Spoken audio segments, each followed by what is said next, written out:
നമുക്കിനിയും വയനാട്ടിലേക്കൊന്ന് പോകണം. അവിടെ ഇന്നലെ പ്രിയങ്ക ഗാന്ധി വയനാട് മണ്ഡലത്തിന്റെ ഭാഗമായ കോഴിക്കോട് പ്രദേശങ്ങളിൽ, കോഴിക്കോട് വയനാട് മണ്ഡലത്തിന്റെ പല ഭാഗങ്ങളുമുണ്ട്, അവിടെ എത്തിയിരുന്നു ഇന്നലെ. ഇന്നിപ്പോൾ അവരുടെ മണ്ഡല പര്യടനം തുടരുകയാണ്.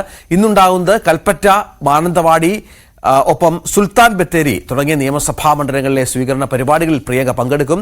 പര്യടനം പൂർത്തിയാക്കി ഇന്ന് വൈകിട്ട് തന്നെ പ്രിയങ്ക ഡൽഹിയിലേക്ക് മടങ്ങുകയും ചെയ്യും. ഇന്നലെ വലിയ സ്വീകരണമാണ് കോൺഗ്രസ് പ്രവർത്തകരും നേതാക്കളുമൊക്കെ പ്രിയങ്കയ്ക്ക് നൽകിയത്.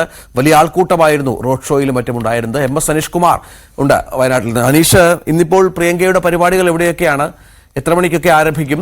വലിയ ആവേശത്തിലായിരിക്കുമല്ലോ, കാരണം ഇന്നലെ അവരുടെ പ്രസംഗത്തിലൊക്കെ വയനാടൻ ജനതയോടുള്ള അവരുടെ നന്ദി, ഗാന്ധി കുടുംബത്തിന്റെ നന്ദി ഒക്കെ അറിയിച്ച പശ്ചാത്തലമൊക്കെ നമ്മൾ കണ്ടതാണ്. എന്താണ് ഇന്നത്തെ പരിപാടികൾ? രഞ്ജിത്ത്, വലിയ സ്വീകരണമാണ് ഇന്നലെ ഈ വയനാട് മണ്ഡലത്തിന്റെ ഭാഗമായ കോഴിക്കോട് ജില്ലയിലെയും മലപ്പുറം ജില്ലയിലെയും നിയമസഭാ മണ്ഡലങ്ങളിൽ പ്രിയങ്ക ഗാന്ധിക്ക് നൽകിയത്. സ്ത്രീകളും കുട്ടികളുമൊക്കെ അടക്കം നൂറുകണക്കിന് ആളുകൾ പലയിടങ്ങളിലും തടിച്ചുകൂടി. റോഡ് ഷോ നടത്തിയ വണ്ടൂർ അടക്കമുള്ള ആളുകളിൽ വഴിയോരങ്ങളിൽ നിരവധി പേർ അവർക്ക് ഒന്ന് അഭിവാദ്യം ചെയ്യുന്നതിനായി കാത്തു നിൽക്കുന്ന കാഴ്ച കാണുകയും ചെയ്തു. എന്തായാലും അവരെയൊക്കെ ഒട്ടും നിരാശരാക്കാത്ത രീതിയിലുള്ള ഒരു പ്രസംഗമാണ് അവരുടെ ഭാഗത്തുനിന്നും ഉണ്ടായത്. കാരണം താനിനി എന്നും വയനാടൻ ജനതയോടൊപ്പം ഉണ്ടാവും എന്ന് അവർ പറഞ്ഞു. ഒപ്പം തന്നെ കണ്ട് മടുക്കാനായാണ് വയനാടൻ ജനത പോകുന്നത്. അതായത് എല്ലാ സമയത്തും താൻ അവരോടൊപ്പം ഉണ്ടാവും. തന്റെ വീടിന്റെ വാതിലുകളും ഓഫീസിന്റെ വാതിലുകളും എപ്പോഴും ജനങ്ങൾക്കായി തുറന്നിടുകയാണ്. വയനാടിനായി താൻ മനസ്സിൽ ഒരുപാട് പദ്ധതികൾ ആസൂത്രണം ചെയ്തിട്ടുണ്ട്. അവയെക്കുറിച്ചുള്ള വിവരങ്ങൾ വരും ദിനങ്ങളിൽ നിന്ന് തന്നെ പുറത്തുവിടും. എന്തായാലും ഇപ്പോൾ തനിക്ക് നൽകിയ മഹാവിജയത്തിന് നന്ദി പറയുന്നതിന് വേണ്ടി മാത്രമാണ് 2 ദിവസത്തെ പദ്ധതി താൻ ആസൂത്രണം ചെയ്തിരിക്കുന്നത്. അതുകൊണ്ട്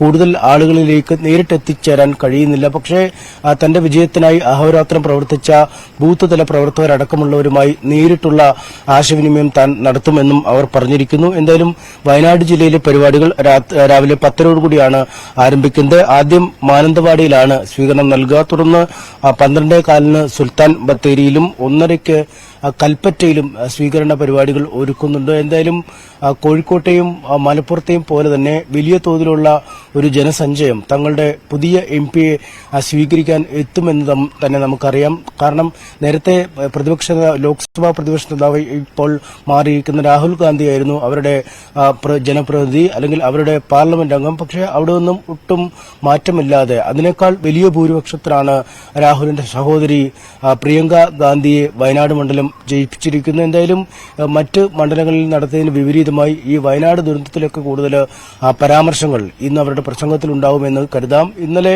അവർ സൂചിപ്പിച്ചത് ഈ വയനാടൻ ജനത ഈ ദുരന്തത്തെ അതിജീവിച്ചത് ലോകത്തിന് തന്നെ മാതൃകയാണ് എന്നടക്കമുള്ള കാര്യങ്ങളാണ്. പക്ഷേ കൂടുതൽ വിമർശനങ്ങളിലേക്ക് ഒരുപാട് അവർ കടന്നില്ല. കാരണം ദുരന്തം നടന്ന് 4 മാസം പിന്നിടുമ്പോഴും ദുരന്തത്തിന്റെ അതിജീവന പദ്ധതികൾ, അല്ലെങ്കിൽ ജനങ്ങളുടെ പുനരധിവാസവുമായി ബന്ധപ്പെട്ട പദ്ധതികൾ ഇപ്പോഴും കടലാസിൽ മാത്രം ഒതുങ്ങുന്ന സാഹചര്യമുണ്ട്. വാടക വീടുകളിലാണ് ഇപ്പോഴും കുടുംബങ്ങൾ കഴിയുന്നത്. ഇത്തരമൊരു സാഹചര്യത്തിൽ ഇന്നലെ യൂത്ത് കോൺഗ്രസ് പ്രവർത്തകരും മറ്റുമൊക്കെ ഈ വയനാട്ടിൽ കളക്ടറേറ്റിലേക്ക് മാർച്ച് നടത്തുകയും മാർച്ചിന് നേരെ പോലീസ് ലാത്തിച്ചാർജ് നടത്തുകയും ഒക്കെ ചെയ്യുന്ന ഒരു സാഹചര്യമുണ്ടായി. ഒരുപക്ഷെ അത്തരം കാര്യങ്ങൾ കുറച്ചുകൂടി ഊന്നി പറയാൻ, ഒരുപക്ഷെ സംസ്ഥാന സർക്കാരിനെതിരായ രൂക്ഷമായ വിമർശനം കൂടി ഉന്നയിക്കാൻ ഇന്ന് സാധ്യതയുണ്ട് എന്ന് തന്നെയാണ് കോൺഗ്രസ് നേതാക്കൾ പറയുന്നത്. എന്തായാലും അത്തരം കാര്യങ്ങളൊക്കെ ഇന്നത്തെ പ്രസംഗത്തിൽ പ്രിയങ്ക ഗാന്ധി തന്റെ നന്ദി പ്രകടനത്തിനൊപ്പം പരാമർശിക്കുമെന്നുകൂടി നമുക്ക് കാത്തിരുന്ന് കാണണം.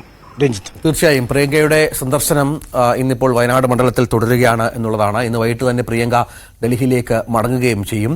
ഇന്നലെ അവിടെ വയനാട്ടിൽ കോൺഗ്രസ് പ്രവർത്തകരുടെ വലിയ പ്രതിഷേധമുണ്ടായിരുന്നു. വയനാട് പുനരധിവാസവുമായി ബന്ധപ്പെട്ട് വലിയ സംഘർഷമൊക്കെ ഉണ്ടായി. ലാത്തിച്ചാർജ് അടക്കം സംഭവിച്ചു എന്നാണ് മനസ്സിലാകുന്നത്.